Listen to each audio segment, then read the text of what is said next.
High, আমি রক্তিম। আজকে একটা উপন্যাস নিয়ে কথা বলবো এবং এই সাবজেক্টের উপর উপন্যাস আমি এর আগে কখনো পড়িনি। তো চলুন ভিডিও শুরু করা যাক। বইটা হচ্ছে চাকা ঘোরার আগে, আনন্দ পাবলিশার্স। এর দাম হচ্ছে 500 টাকা আর নাম্বার অফ পেজেস হচ্ছে 314। অথর মৈত্রী রায়মৌলিক।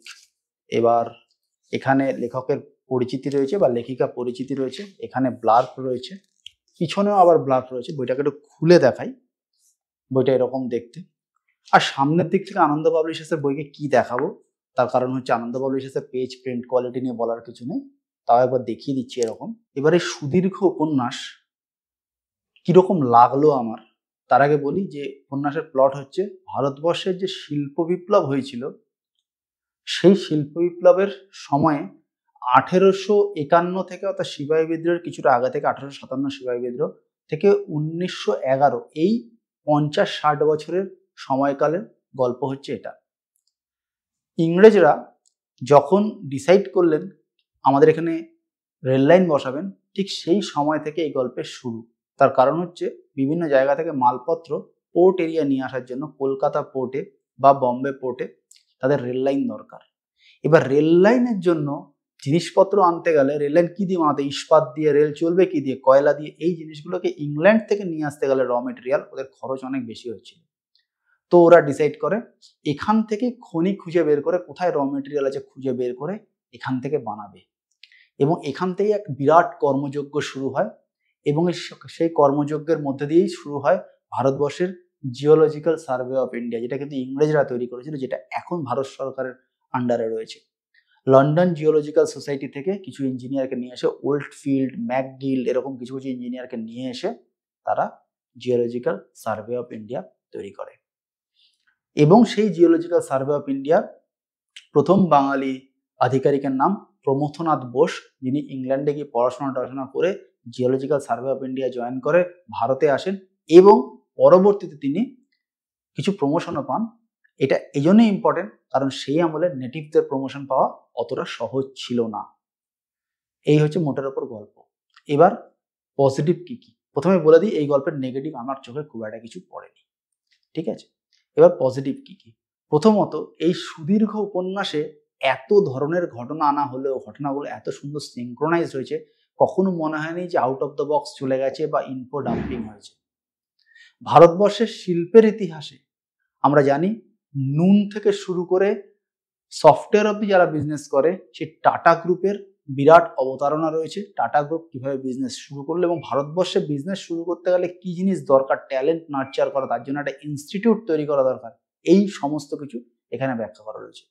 লন্ডন স্কুল অফ মাইনিং এর আদলে ভারতবর্ষে আরেকটা ইনস্টিটিউট ওই টাইপের খোলা প্রয়োজন, কারণ ওল্ডফিল্ড যখন আসে তখন ও রিয়েলাইজ করে শুধু ইংল্যান্ড থেকে লোক এনে এই শিল্প বিপ্লবকে চালানো যাবে না, আমাদের নেটিভদেরকে দিয়ে রেডি করতে হবে।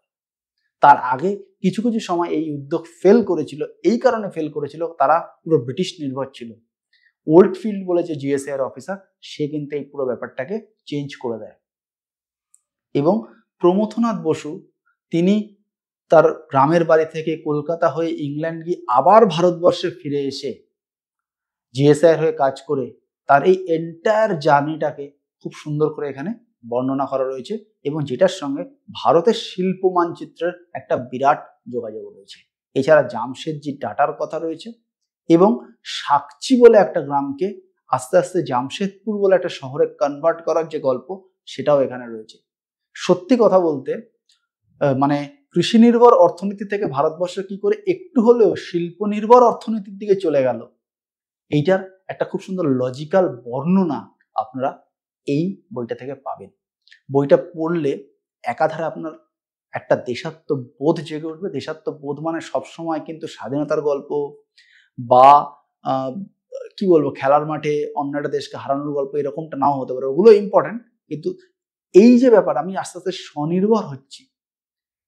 এবং জামশেদজি টাটার সঙ্গে বাই লেটার বিবেকানন্দর যে কনভারসেশন, যেখানে বিবেকানন্দ, আপনারা যদি কমপ্লিট ওয়ার্কস অফ বিবেকানন্দ পড়েন, কিছু কিছু খণ্ড আমারও পড়ে, সবটা নয়, সেখানে বিবেকানন্দ সেলফ এমপ্লয়মেন্টের উপর জোর দিয়ে, সুতরাং ব্যবসা করা, অন্টারপ্রেনারদের কতটা গুরুত্ব। এবং এ ধরনের একটা দেশে যখন প্রচন্ড চ্যালেঞ্জেস রয়েছে, দেশটা স্বাধীন নয়, সেই দেশে এই পুরো বিষয়টাকে এত সুন্দর ধরা হয়েছে এবং যে হিন্ড্রেন্স, প্রমথনাথ বোসের কাজ করতে গিয়ে কি কি বাধা এলো, জামশেদজি টাটার কাজ করতে গিয়ে কি কি বাধা এলো, টাটা গ্রুপ কিভাবে এক্সপ্যান্ড করলো, কিভাবে মাইনগুলো আমরা খুঁজে পেলাম কলকাতার খুব কাছে ধানবাদ, ঝড়িয়া এই অঞ্চলগুলোতে, এই পুরো বিষয়টাকে এখানে এত সুন্দর কভার করা রয়েছে।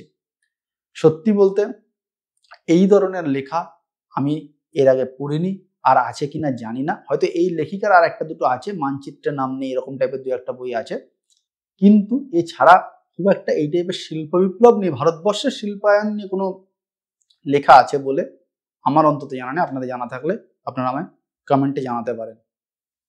আর ভাষা যথেষ্ট ভালো এবং টার্ন অ্যান্ড টুইস্ট, একটা উপন্যাস দেখুন 314 পেজের একটা উপন্যাস মিডিয়াম ফন্টে লিখে গেছেন, তার মানে কত শব্দ আমি ঠিক বুঝতে পারছি না, কিন্তু যথেষ্ট বড়।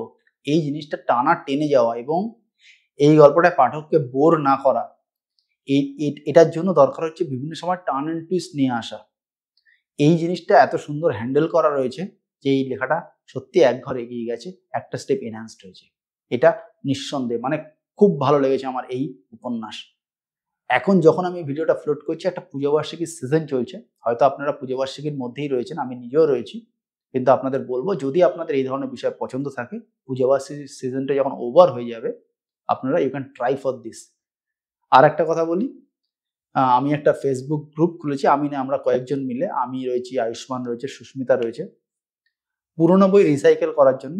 গ্রুপের নিয়মগুলো একটু দেখে নেবেন, দেখে আপনার যেসব পুরোনো বই আপনি মনে করছেন আর সংগ্রহে রাখতে চান না, ওই গ্রুপের মাধ্যমে রিসাইকেল করতে পারেন, এতে বইটার রিচ বাড়বে, বেশি লোকের কাছে পৌঁছাবে, আপনারও ঘর ক্লিয়ার হবে, নতুন বই কিনতে পারবেন, আর কিছু আপনার ইনভেস্টমেন্ট উঠেও আসবে। তো সব মিলে ঝুলে গ্রুপটার লিঙ্ক আমি ডেসক্রিপশনে ফার্স্ট পেজে দিয়ে দেবো, এই ফার্স্ট লাইনে দিয়ে দেবো, পেজে নয়, আমার এই ভিডিও। তো আপনারা ওখান থেকে গ্রুপটা জয়েন করতে পারেন। আমার এই ভিডিও ভালো লাগলে অবশ্যই একটা থামস আপ, চ্যানেল ভালো লাগলে সাবস্ক্রাইব। দেখা হবে পরের ভিডিওতে, ততদিন ভালো থাকবেন, টাটা।